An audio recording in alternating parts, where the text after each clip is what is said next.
Good afternoon. Welcome to my new session of about larynx. Today's class I am dealing with the cartilages of the larynx. Okay, so let us start with the larynx. So what is larynx? Actually, the larynx is the upper expanded part of the lower respiratory tract. Okay, so the larynx is the upper expanded part of the lower respiratory tract which is modified for producing the voice. Okay, so hence it is called the voice box. Okay, so which is the voice box? Larynx is the voice box. Also it is known as organ of phonation. Okay, so larynx, it forms the upper expanded part of the lower respiratory tract. It is producing the voice. So hence it is known as the voice box or the organ of phonation. Clear?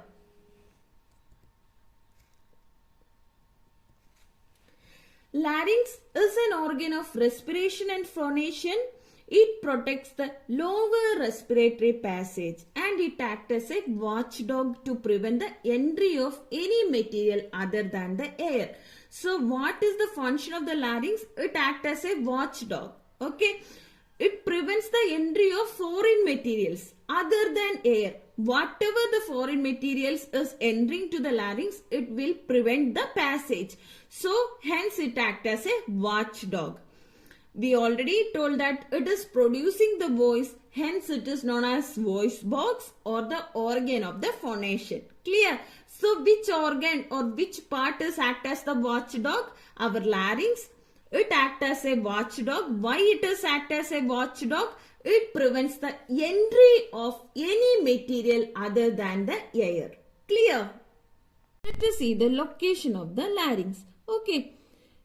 This is the place where our larynx is situated. It is situated in front of the laryngopharynx. Okay. So it is situated in front of the larynx opposite to C3, C4, C5 and C6 cervical vertebra. Clear? So the larynx, it is located or it is situated in front of the laryngopharynx opposite to the C3, C4, C5 and C6 vertebra. Clear? Then what comes the upper part? Extension superiorly the upper border of the epiglottis. This is the epiglottis. Superiorly upper border of the epiglottis and inferiorly lower border of the cricoid cartilage. Clear? So the extension of the larynx is from the upper border of the epiglottis till the lower border of the cricoid cartilage.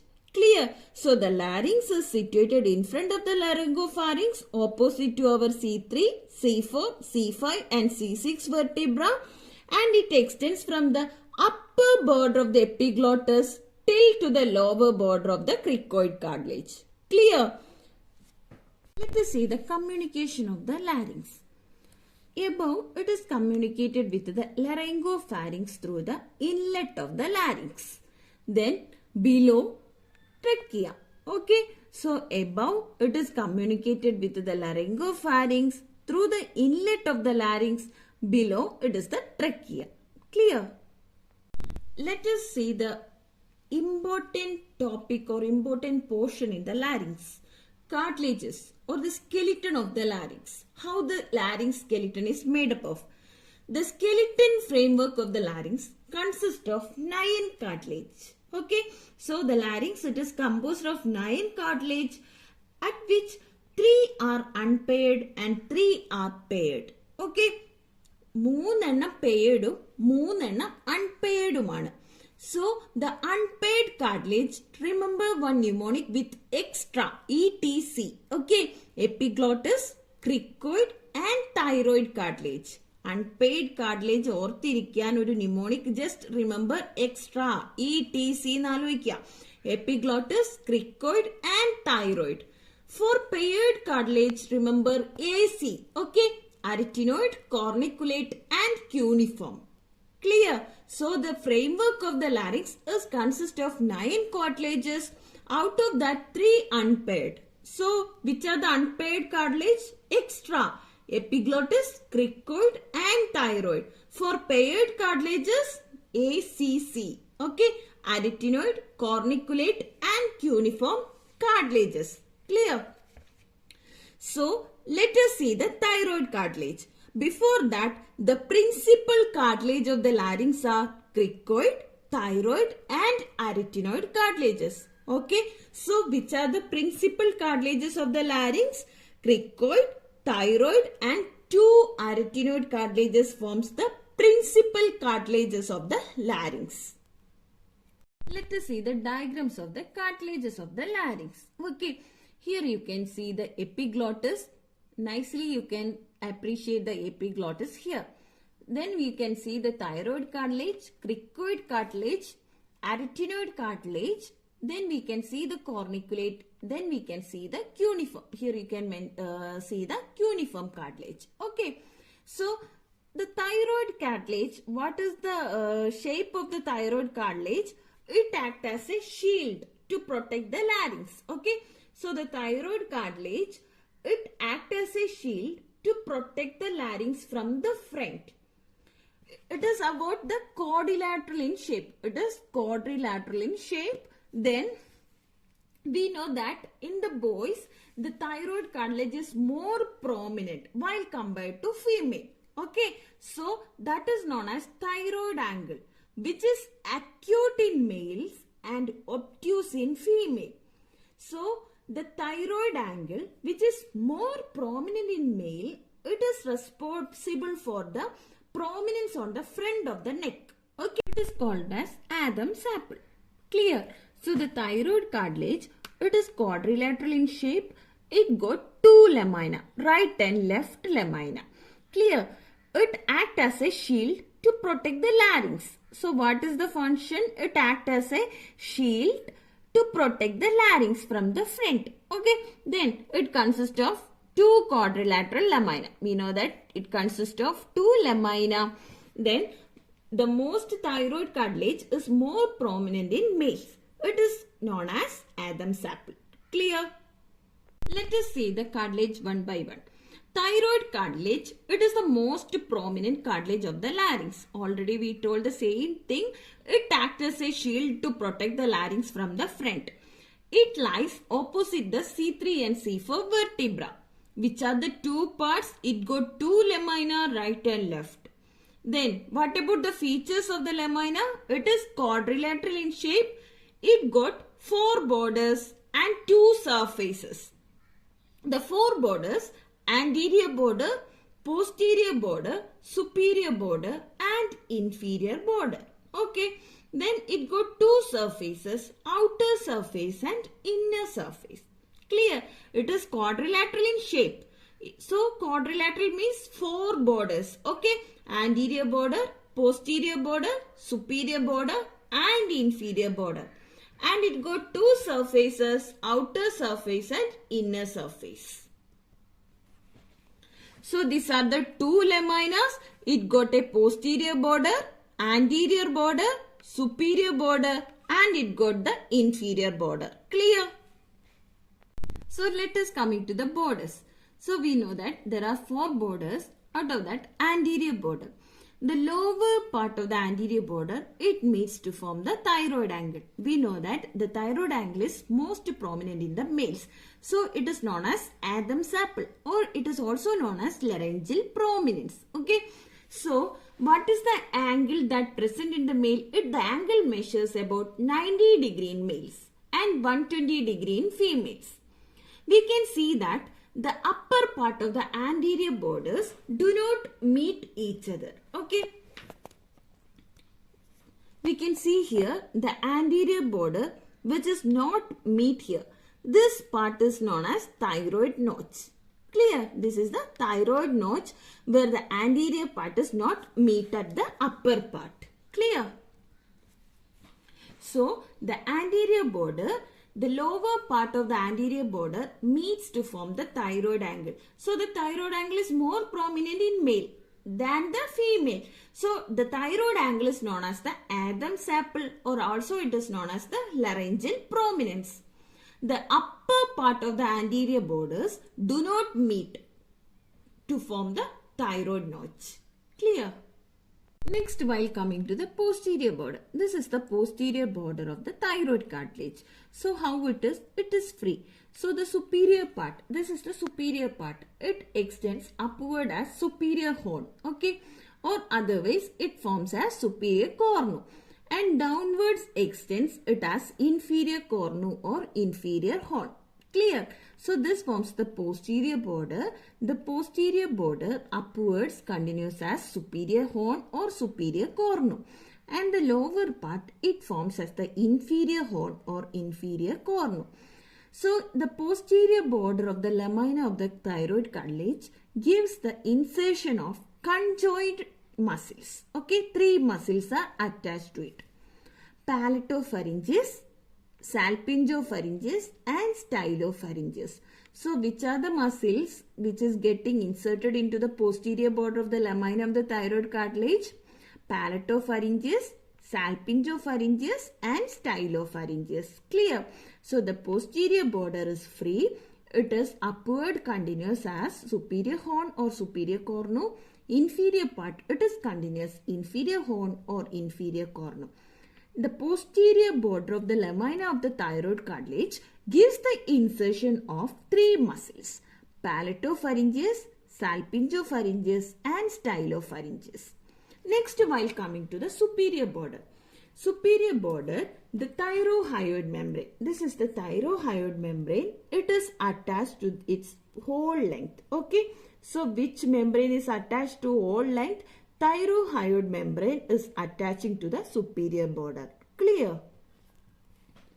Next, while coming to the inferior border.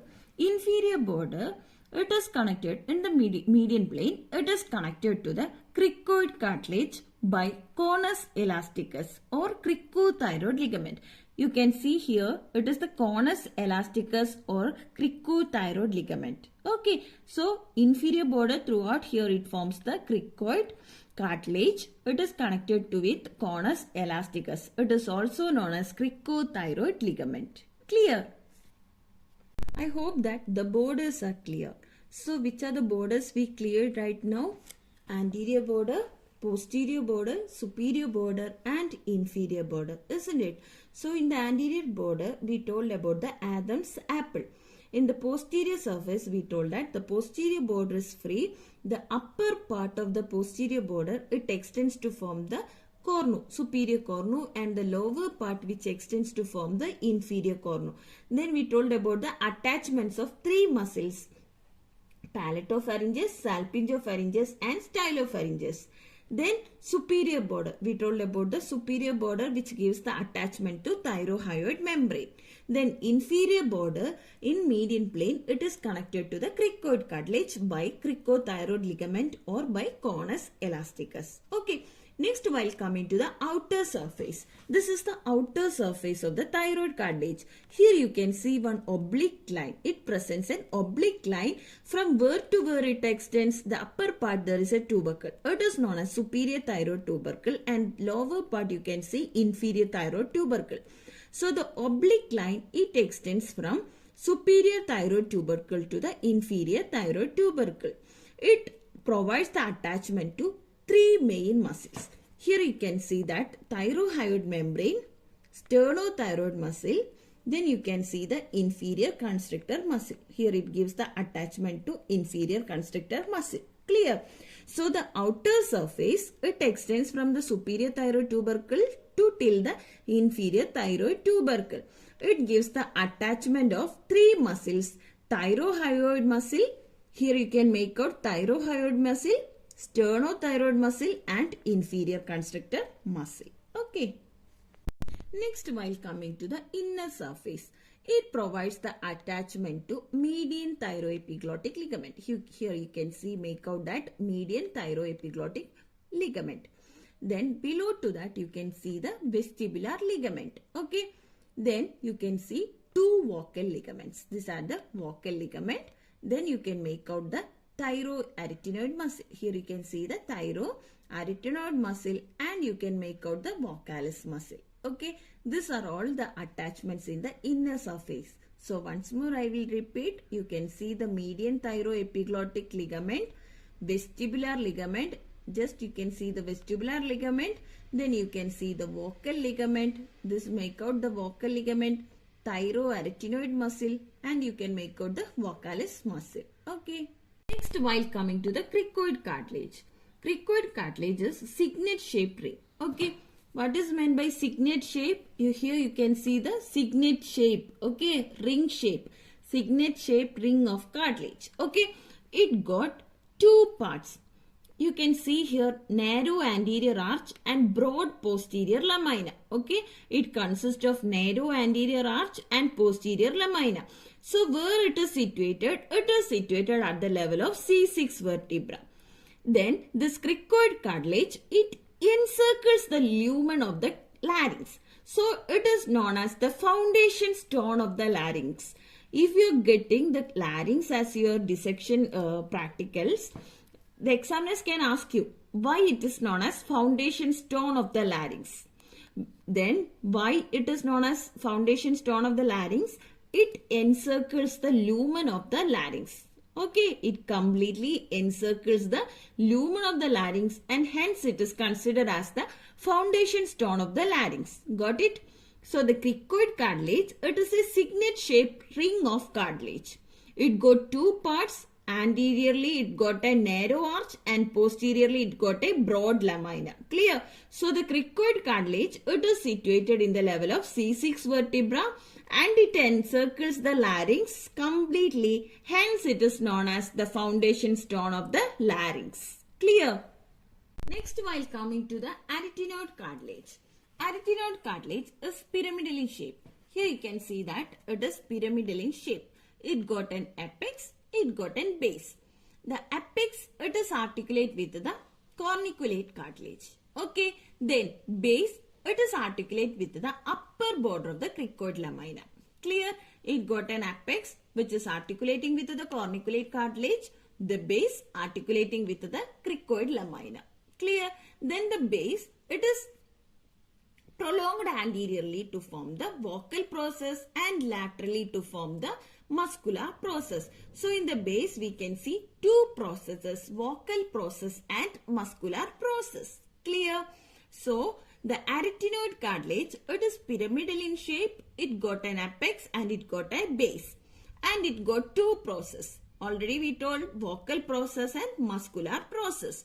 Then it got three surface, medial, anterolateral and posterior surface. Clear? So arytenoid cartilage, the cartilage is pyramidal in shape. It has an apex, base, three surfaces, medial, anterolateral and posterior surface. It got two processes, vocal process and muscular process. The apex, this is the apex which is articulating with the corniculate cartilage. The base, it is articulating with the upper border of the cricoid cartilage, cricoid lamina. Okay. Then the base, it is prolonged to form vocal process and muscular process. So here you can see the arytenoid cartilage. Okay. This forms the apex and the base. The apex, it is articulating with the corniculate cartilage. Here it forms the base. It will be articulation for the cricoid lamina. Okay. It got two process. Anteriorly the basis extends to form the vocal process and laterally it extends to the muscular process. Clear? Next, while coming to the epiglottis. Here you can see one leaf-shaped cartilage. This is the epiglottis. Okay. It got two surface. Whatever we are seeing here, it is the anterior surface and here we are seeing the posterior surface. Okay. From where to where the epiglottis is extending? Behind the tongue to and the hyoid bone. Okay. Behind the tongue and the hyoid bone, it is extending. Here in the lower part, it is narrow and it is connected to the angle of the thyroid cartilage by a ligament. Here you can appreciate one ligament. It is the thyroepiglottic ligament. So the lower end is narrow. This is the narrow end which is connected to the posterior surface of the angle of the thyroid cartilage. Okay. This is the thyroid cartilage. It is connected to the posterior surface by one ligament known as thyroepiglottic ligament. Clear? In the anterior surface, it is connected to the base of tongue by three folds. Okay. So we know that the tongue is also known as glossus. By remembering that epiglottis to the tongue, it is glossoepiglottic fold. How it is connected? The epiglottis is connected to the tongue by 3 folds. Okay. One median glossoepiglottic fold and 2 lateral glossoepiglottic fold. It is connected to the hyoid bone by hyoepiglottic ligament. If it is connected, the epiglottis is connected to the thyroid cartilage by thyroepiglottic ligament. When the epiglottis is connected to the hyoid bone by which ligament? Hyoepiglottic ligament. Clear? The anterior surface which is connected to the base of the tongue by 3 folds, one median glossoepiglottic fold and 2 lateral glossoepiglottic fold. So what is the shape of the epiglottis? It is leaf-shaped cartilage. From where to where it extends? It extends behind the tongue and the hyoid bone. Clear? And it got 2 surface, anterior surface and posterior surface. This forms the anterior surface. So the anterior surface, it connected to the base of the tongue by 3 fold, median glossoepiglottic fold and 2 lateral glossoepiglottic fold.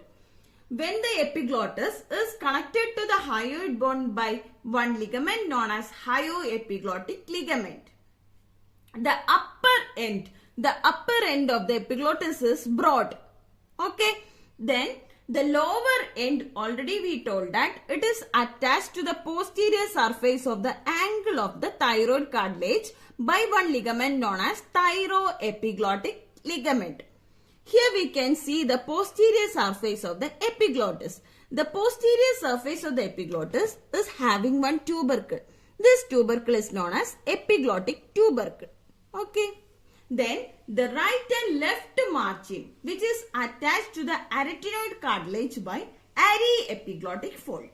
So remember, the epiglottis attached to the arytenoid cartilage by aryepiglottic fold.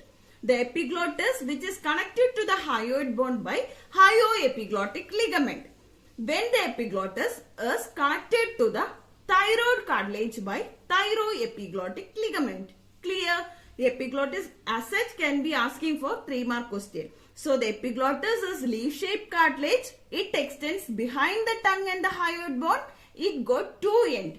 Upper end is broad and free. Okay. This is the lower end which is connected to the thyroid cartilage. Posterior surface of the thyroid cartilage by the thyroepiglottic ligament. And anterior surface, it is connected to the base of the tongue by 3 folds, median and 2 lateral glossoepiglottic fold. When the epiglottis is connected to the hyoid bone by hyoepiglottic ligament. And you can make out, this is the posterior surface of the epiglottis. It presents a tubercle below. It is known as epiglottic tubercle. Then the epiglottis right and left margin is attached with the arytenoid cartilage. This is the arytenoid cartilage by one fold known as aryepiglottic fold. The right and left half is connected to the arytenoid cartilage by one fold known as aryepiglottic fold. Clear? Next, while coming to the corniculate cartilage.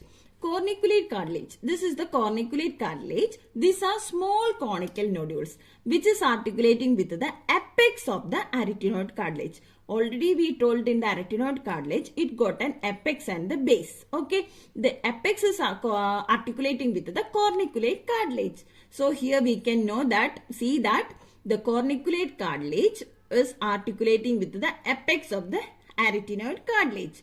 Where they lying? They lie in the posterior part of the aryepiglottic fold. Clear? Next, while coming to the cuneiform cartilage. This is the cuneiform cartilage. They are the tiny rose-shaped cartilages. They are tiny rose-shaped cartilages. Where they are lying? They are lying above to the corniculate cartilage. Where they lying? No, it lies in the posterior part of the aryepiglottic fold. Clear? That's all about the cartilages of the larynx. Also, we completed the paired cartilages and unpaired cartilages. So, I hope that it is clear for you people. So, next, while coming to the muscles, will be in the next session. Okay. Thank you.